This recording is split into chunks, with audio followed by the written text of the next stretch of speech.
Welcome back to my channel. This is doctor Ajit. Scalp health awareness series ಇದರ 4ನೇ ಹಂತದ ವಿಡಿಯೋದಲ್ಲಿದ್ದೀವಿ. ವಿಷಯ ಡ್ಯಾಂಡ್ರಫ್.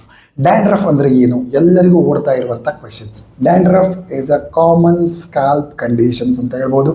ಇದರಲ್ಲಿ ತುಂಬ ಇಚ್ಚಿಂಗ್ ಇರುತ್ತೆ, ಫ್ಲೇಕ್ಸ್ ಆಗುತ್ತೆ, ಮತ್ತು ಪೌಡ್ರ್ ಡಿಸ್ಚಾರ್ಜ್ ಆಗ್ತಾ ಇರುತ್ತೆ, ರಿಪೀಟೆಡ್ ಆಗಿ ಇರಿಟೇಷನ್ಸ್ ಆಗ್ತಾ ಇರುತ್ತೆ. ಇದರಿಂದ ನಿಮ್ಮ ಮುಖದ ಮೇಲೆ ಬಿದ್ದು ಮೊಡವೆ ಆಗುವಂಥ ಚಾನ್ಸಸ್ ಸಹ ಇರುತ್ತೆ.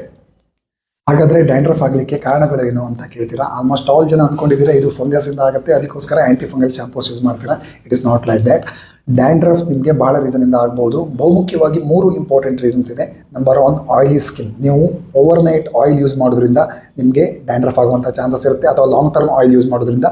Number 2, hair care habits. ನಾನು ಲಾಸ್ಟ್ ವೀಡಿಯೋದಲ್ಲಿ ಹೇಳಿದ್ದೀನಿ, ಸ್ಕಾಲ್ಪ್ ಹೈಜೀನ್ ನೀವು ಮೇಂಟೈನ್ ಮಾಡಿಲ್ಲ ಅಂದರೆ ನಿಮಗೆ ಡ್ಯಾಂಡ್ರಫ್ ಆಗುವಂಥ ಚಾನ್ಸಸ್ ಇರುತ್ತೆ. ಥರ್ಡ್ ಒನ್ ಏನಂತಂದರೆ ಮೋಸ್ಟ್ ಇಂಪಾರ್ಟೆಂಟ್, ಹಾರ್ಮೋನಲ್ ವೇರಿಯೇಷನ್ಸ್. ಇದರಿಂದ ಸಹ ನಿಮಗೆ ಡ್ಯಾಂಡ್ರಫ್ ಆಗುವಂಥ ಚಾನ್ಸಸ್ ಇರುತ್ತೆ. ಇದೆಲ್ಲದಕ್ಕೂ ಡಿಫ್ರೆಂಟ್ ಟ್ರೀಟ್ಮೆಂಟ್ ಇದೆ. ಬೇಸ್ಡ್ ಆನ್ ದ್ಯಾಟ್ ಓನ್ಲಿ ನಾವು ಟ್ರೀಟ್ಮೆಂಟ್ ಮಾಡಿದರೆ ನಿಮಗೆ ಒಳ್ಳೆ ರಿಸಲ್ಟ್ ಅದರಿಂದ ಸಿಗುತ್ತೆ. ಇವಾಗ ಎಲ್ಲರೂ ಕೇಳ್ತೀರಾ ಟ್ರೀಟ್ಮೆಂಟ್ ಏನಂತ. ಟ್ರೀಟ್ಮೆಂಟ್ ಏನೂ ಇಲ್ಲ, ಇರೋದೇ 4 treatment. Number 1, medicated shampoos use ಮಾಡ್ಬೋದು. ನಂಬರ್ 2, ಮೆಡಿಕೇಟೆಡ್ ಆಯಿಲ್ಸ್ ಯೂಸ್ ಮಾಡ್ಬೋದು. ನಂಬರ್ 3, ಪ್ರಾಪರ್ ಡಯಟ್ ಪ್ಲಾನಿಂಗ್ ಮಾಡ್ಬೋದು. ನಂಬರ್ 4, ಇಂಟರ್ನಲ್ ಒಲಿಯೇಷನ್ ಮಾಡ್ಬೋದು. ಇದೆಲ್ಲದರಿಂದ ಆಗಿಲ್ಲ ಅಂತಂದರೆ then only we will go with the internal medication. Specially we do Ayurveda line of management because which is having best result in chronic dandruff.